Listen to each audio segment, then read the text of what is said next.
Hello दोस्तों, कैसे हैं आप सब लोग। आशा करते हैं अच्छे होंगे। स्वागत है आप सबका एजुकेशन चैनल पर, जिसमें हम देख रहे हैं बाल महाभारत कथा कक्षा 7। वीडियो को देखने के लिए चैनल को लाइक शेयर सब्सक्राइब कर लीजिए। आइए पढ़ते हैं इस वीडियो के माध्यम से इस पाठ को। पाठ 10 लाख का घर। आइए जानते हैं इस पाठ के माध्यम से कि लाख का घर कैसे बनता है और कैसे उसको बनाना संभव होता है और क्या है लाख का घर। भीमसेन का शरीर बल और अर्जुन की युद्ध कुशलता देखकर दुर्योधन की जलन दिन पर दिन बढ़ती ही गई। वह ऐसे उपाय सोचने लगा जिससे पांडवों का नाश हो सके। इस कुमंत्रणा में उसका मामा शकुनी और कर्ण सलाहकार बने हुए थे। बूढ़े धृतराष्ट्र बुद्धिमान थे।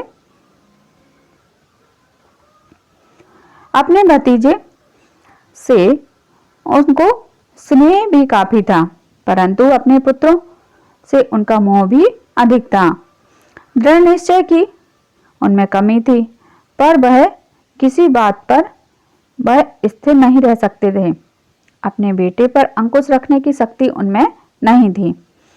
इस कारण यह जानते हुए कि दुर्योधन कुराह पर चल रहा है, उन्होंने उसका ही साथ दिया।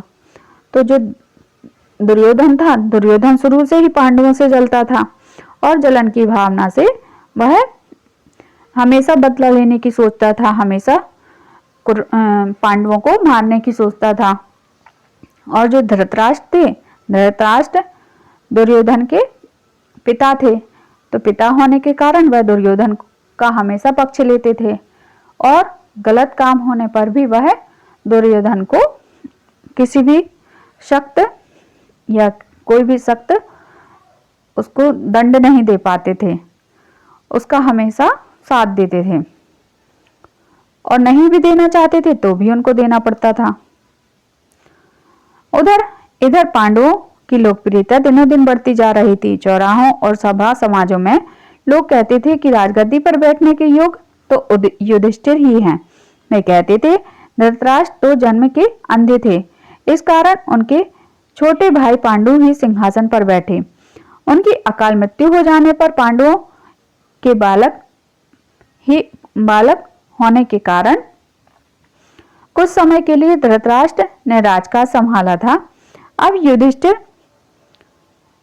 बड़े हो गए हैं, तो फिर आगे धृतराष्ट्र को राज्य अपने ही अधीन रखने का क्या अधिकार है।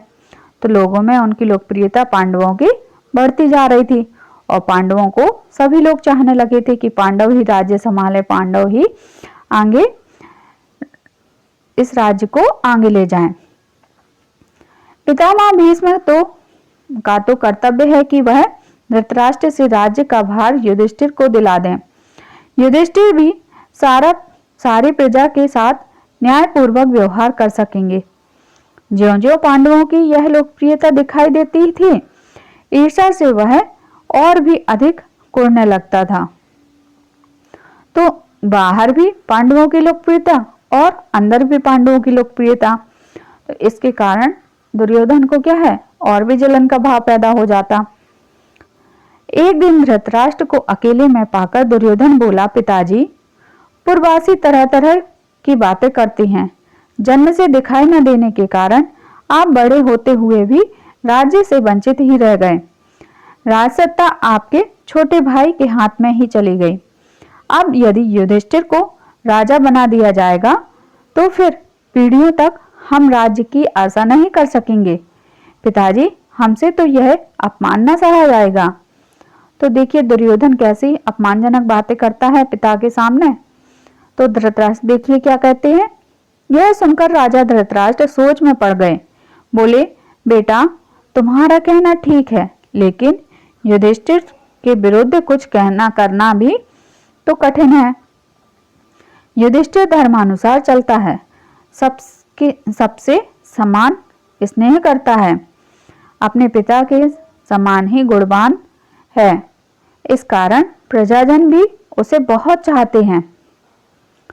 यह सुनकर दुर्योधन बोला, पिताजी, आपको और कुछ नहीं करना है, सिर्फ पांडवों को किसी न किसी बहाने वर्णावत के मेले में भेज दीजिए।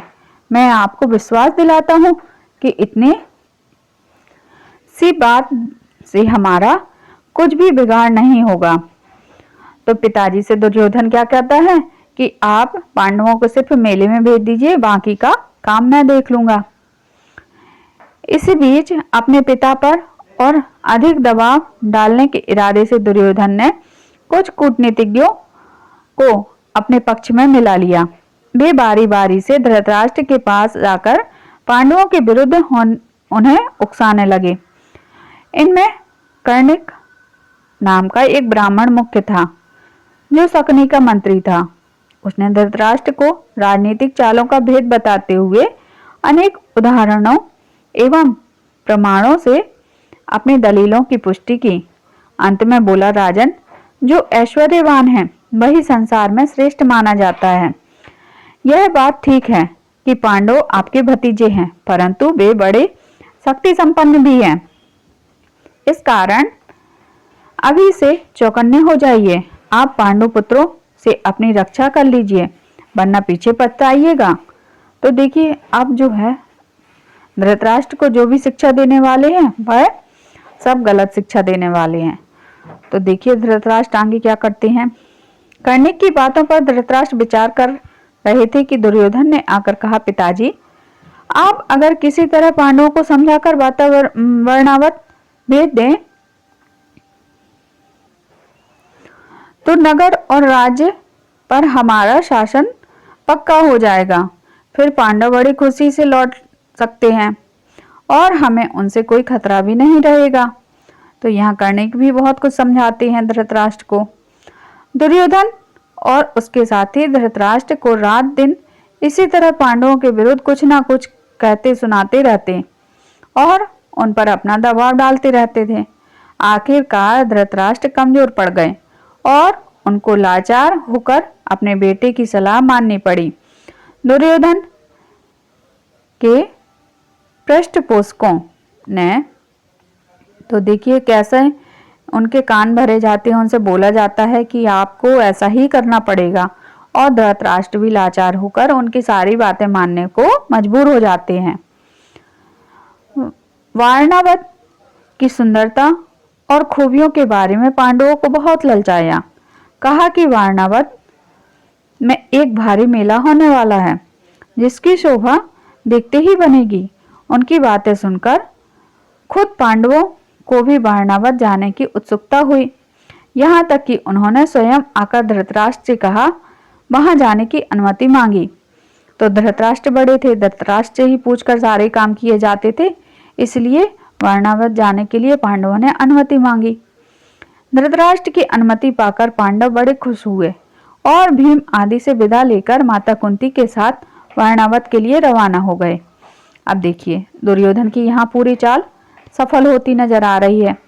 दुर्योधन जो है, जो चाहता था वह होता जा रहा है। पांडव के चले जाने की खबर पाकर दुर्योधन की खुशी की तो सीमा न रही। वह अपने साथियों कर्ण और शकुनी के साथ बैठकर पांडवों तथा कुंती का काम तमाम करने का उपाय सोचने लगा। उसने अपने मंत्री पुरोचन को बुलाकर गुप्त रूप से सलाह दी कि एक योजना बनाई जाए। पुरोचन ने यह सारा काम पूर्ण सफलता के साथ पूरा करने का वचन दिया और तुरंत वारणावत के लिए रवाना हो गया। एक शीघ्रगामी रथ पर बैठकर पुरोचन पांडवों से बहुत पहले वारणावत जा पहुंचा। वहां जाकर उसने पांडवों को ठहरने के लिए सन, घी, मोम, तेल, लाख, चर्बी आदि जल्दी आग पकड़ने वाली चीजों को मिट्टी में मिलाकर एक सुंदर भवन बनवाया। इसी बीच अगर पांडव वहां जल्दी पहुंच गए तो कुछ समय उनके ठहरने के लिए एक और जगह का प्रबंध पुरोचन ने कर रखा था। दुर्योधन की योजना यही थी कि कुछ दिनों तक पांडवों को लाख के भवन में आराम से रहने दिया जाए। जब वे पूर्ण रूप से निःसंग हो जाएं, तब रात में भवन में आग लगा दी जाए, जिससे पांडव जलकर भस्म हो जाएं और कौरवों पर भी कोई दोष न लग सके। तो यहाँ दुर्योधन जो है पांडवों को मारने की पूरी योजना बनाते हैं और पुरोचन के साथ मिलकर 1 लाख के भवन का निर्माण करवाते हैं और उसमें दुर्योधन जो है पांडवों को मारने का निर्णय लेते हैं कि उसमें आग लगा दी जाएगी और सारे पांडव वहीं जलकर राख हो जाएंगे। किसी को मेरी बात पे कोई शक भी नहीं होगा कि दुर्योधन ने यह सब राग रचा होगा, दुर्योधन ने ऐसा किया होगा। यहाँ यह पाठ समाप्त होता है। प्रश्नोत्तर के माध्यम से इस पाठ को और अच्छे से समझेंगे। धन्यवाद।